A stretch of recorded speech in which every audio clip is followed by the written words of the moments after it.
Gracias por la invitación y gracias por venir. Este texto y el libro se publicó el año pasado porque me invitaron de FUEM, de la Fundación, de contribuir a esta nueva serie en Economía Inclusiva. Y el texto que voy a presentar brevemente y que ojalá que lean, se publicó en el año 2016.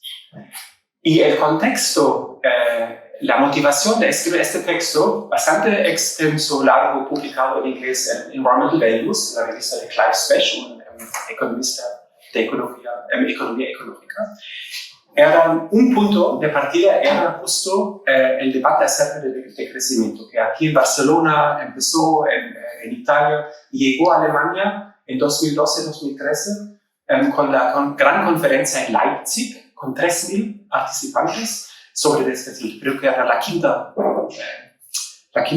conferencia internacional. Y yo traté de intervenir un poco a este debate desde una perspectiva crítica, marxista, de la escuela de Frankfurt, que tiene que ver descrecimiento con dominación.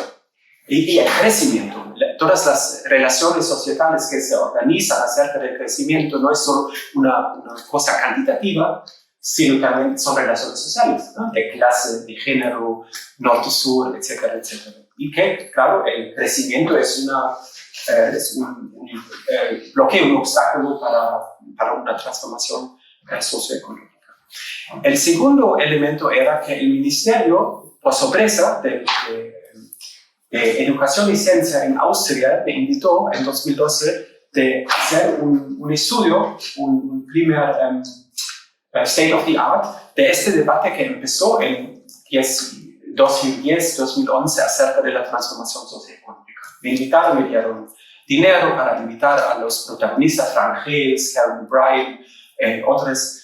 Aquí también escribió un estudio que no salió bien porque yo me di cuenta que el Ministerio no tiene mucho interés real en estos asuntos, entonces yo decidí de retomar el tema para un trabajo más académico, intervenciones más a un público grande. Y el texto es un resumen.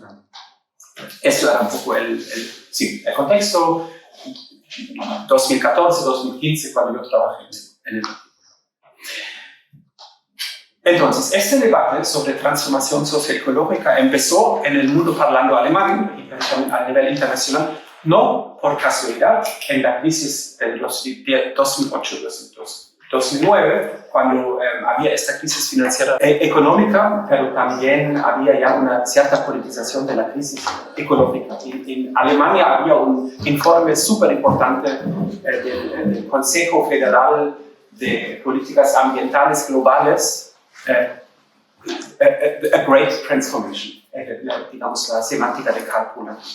Allá empezó el debate y el reconocimiento de una crisis múltiple, que no es solo la crisis de clima, la crisis financiera, sino que hoy llamamos con el TUS, la policrisis. Ya en estas épocas hablamos, yo hice un trabajito para la Fundación Böll, la Fundación Verde, en 2009 sobre la crisis múltiple. Entonces, una articulación de la crisis, la respuesta no puede ser más otras políticas ecológicas, otras políticas económicas, otras políticas financieras, sino hay un requisito de una respuesta más contundente. Entonces, este era el inicio del debate, y yo creo también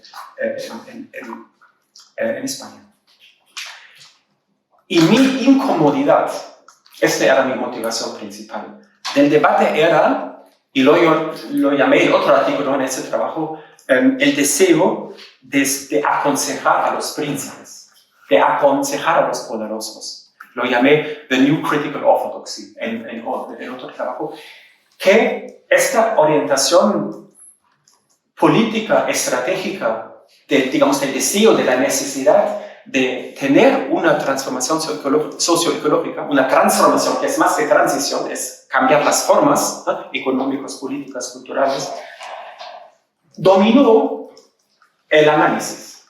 Entonces, Dirk Messner, hoy es el jefe de la Agencia Federal de Medio Ambiente, que era entonces director de un instituto importante, Hugo Schneiderlin, el director del Wuppertal Instituto, y otros, claro, y yo también y muchos demás querían estos cambios. Yo estuve entonces en una comisión de expertos del Bundestag, del Parlamento alemán, sobre descrecimiento, calidad de vida y bienestar, pero mi punto de partida era: no tenemos que dejar un análisis rígido, un análisis más estricto al lado por este bias de político estratégico. Este era mi punto, mi incomodidad. Claro, Dirk Messner es más del institucionalismo, Uwe Schneider más de las innovaciones, cambio de valores del Instituto Wuppertal. Pero yo diría, no tenemos que entender las estructuras de la no sustentabilidad, los obstáculos de las transformaciones socioeconómicas. Y yo revisé con estos fondos del ministerio y con colegas, yo revisé toda la literatura, y Karen O'Brien, la cito en el trabajo, dice: claro, necesitamos un cambio profundo de los valores de las instituciones, economía, política, etcétera, etcétera. Pero en los textos no había un engagement, no había un entendimiento más profundo. ¿Qué es el objeto de la transformación? ¿Qué hay que transformar? La sociedad, los drivers, los mecanismos que transgresan los planetary boundaries, etcétera, etcétera. Entonces, ¿qué es la sociedad? Es para nosotros básico, pero era importante porque faltó en el debate.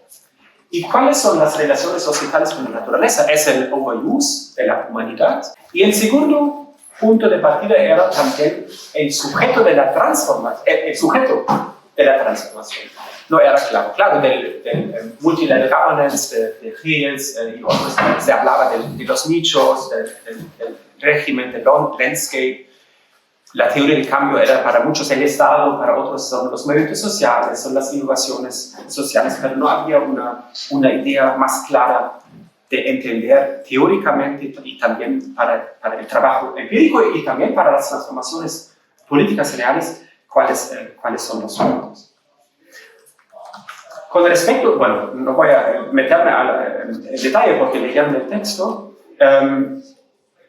hay muchos sujetos y yo me concentro en el Estado, porque el Estado es, digamos, el gran actor de muchos trabajos de las transformaciones ecológicas. Yo diría hoy, lo vamos a tener en el debate, estoy preparando un proyecto para el ERC, European Research Council, sobre estado de descarbonización, y tenemos hace pocos años the state is back, ¿no? Que vuelve el Estado, que hay un reconocimiento ahora con la pandemia, con la geopolítica, con la crisis climática, que el Estado tiene que tener un papel más importante, más destacado, que era no tan claro hace 10 años, pero yo argumento que con pulanzas, con la teoría crítica del Estado, que tenemos que entender qué significa Estado, qué significa gobernanza, sin reducirlo a un sobresujeto. El Estado neutral, el Estado regulador, el Estado que resuelve los problemas, etcétera, etcétera, complementado desde 20 años con toda esta discusión sobre gobernanza global, etcétera, etcétera.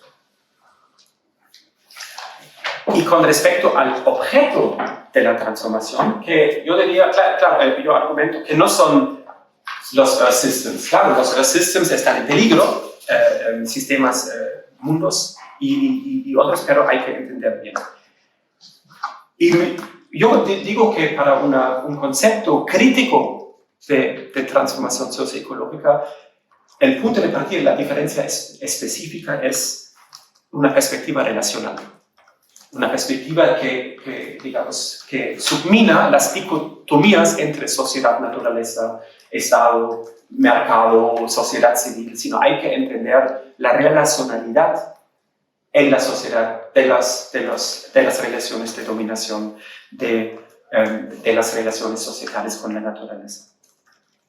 Entender el todo, entender la totalidad, sin reducir la totalidad a algo abstracto, sin la totalidad, claro, se reproduce de manera muy concreta, pero hay que entender la sociedad, las relaciones societales con la naturaleza como desde una perspectiva de la totalidad y no de los policy fields, de las políticas concretas, etc.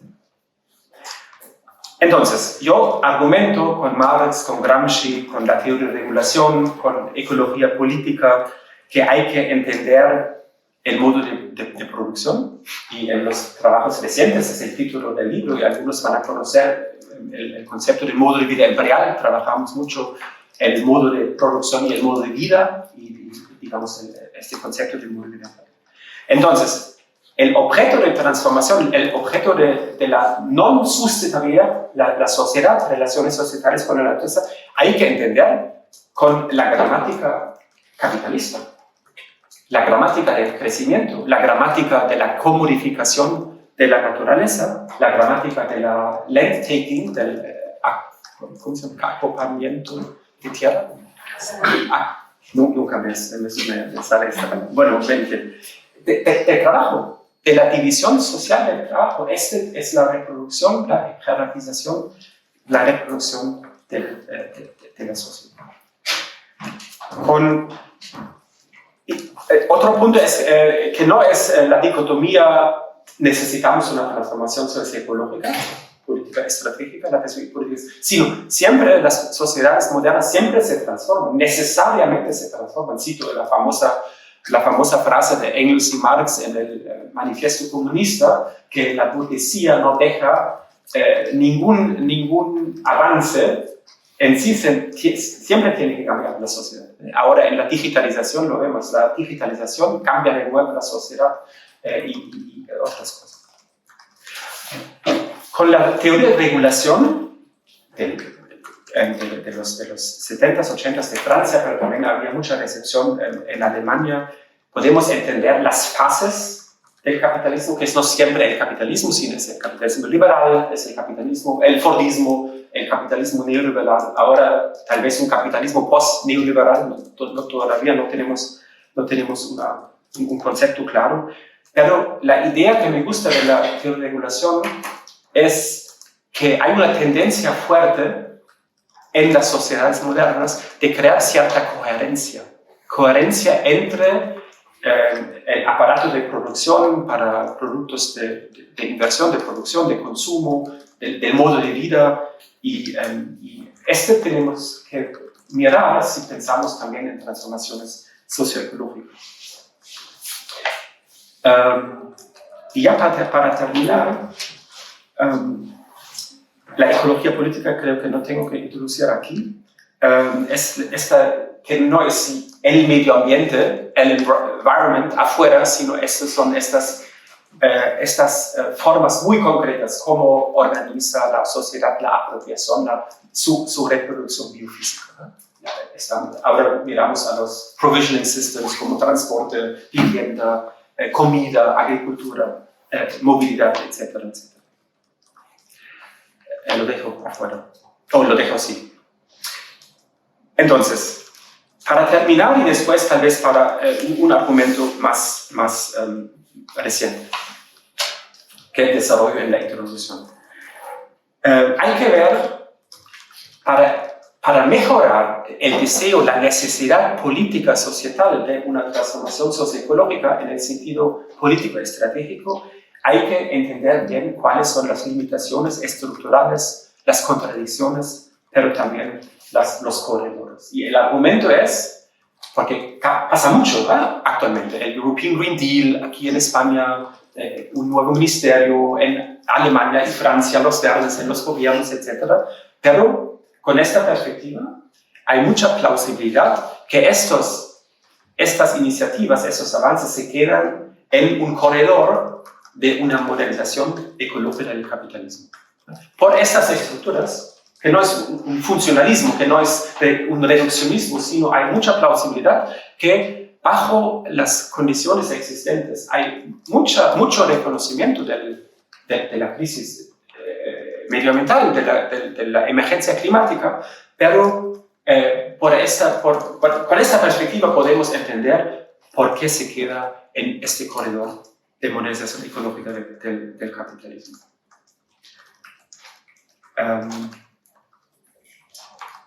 Sí, tal vez lo dejo así. Para terminar, en un nuevo libro que publicamos recién en Alemania, ojalá que se pueda traducir también al al español, lo llamamos capitalismo al límite, y tenemos una distinción entre 3 proyectos, 3 escenarios que pueden ocurrir, y 2 son dominantes. Un escenario que argumentamos con el European Green Deal, pero también con muchas otras experiencias, es justo el que llamamos el ecocapitalismo. Es la modernización ecológica del capitalismo en este corredor. Y también el extractivismo verde, todo el debate, ¿no? de la apropiación de ciertos recursos para las baterías, el cobre, el litio, etcétera, etcétera. Y esas son estructuras muy dominantes, pero también estructuras que cambian. Relaciones internacionales de comercio que cambian, relaciones de producción, todo el rollo ahora de la producción de vehículos eléctricos, etcétera. El segundo escenario, que es muy importante de reconocer y normalmente está fuera de todo el debate sobre sustentabilidad, transformación socioecológica, es una respuesta autoritaria a la crisis. Es la respuesta Vox, es la respuesta AfD, la FPÖ, el partido de la ultraderecha en Austria. Y hay que entender, hay que vincular una cierta percepción de la crisis ecológica o la negación de la crisis ecológica, ¿no? el climate denial, pero también hay que entender qué significa a nivel societal. Nuestro argumento en el libro es que la ultraderecha, no sé cómo es en España, pero en Alemania y Austria, la ultraderecha está en auge porque la percepción de mucha gente de la modernización ecológica del capitalismo es que ahora los costos se ponen a las masas, a la gente. Y los élites siguen con sus vidas, ¿no? Con sus private jets, etcétera, etcétera. Entonces, no es coherente, no es una transformación socioecológica, sino los verdes en Alemania. O sea, proponen una transformación ecológica, pero dejan al lado lo social porque temen el conflicto con los poderosos, con el capital, con los ricos, etcétera, etcétera. Y es muy serio, y tal vez lo podemos discutir también aquí, qué significa, cuál es el contenido ecológico, con otros contenidos, claro, problemas sociales, problemas de la democracia, cuál es el contenido ecológico del auge de la ultraderecha. Y argumentamos que hay un contenido ecológico y normalmente se olvida en muchos debates. Y por último lo llamamos en el libro sobre el modo de vida imperial, el modo de vida solidario, que también está traducido al castellano. Y en el nuevo libro tenemos algunas propuestas. Una propuesta es de realmente cuestionar la propiedad privada, todo el debate sobre societalización de los medios de producción. No sé cómo es el debate aquí en España, pero con respecto a las viviendas, quién puede promover la transformación de la industria automotriz, no solo hacia una producción de automóviles eléctricos, sino hacia un phase-out, hacia una reducción de los automóviles, de los vehículos, que significa de cuestionar la propiedad privada, ¿no? de la Volkswagen, del Mercedes, y estamos en Cataluña. Me imagino que aquí es muy similar. Y tenemos otros elementos. Bueno, lo dejo así y muchas gracias por la atención y después también ya por la discusión.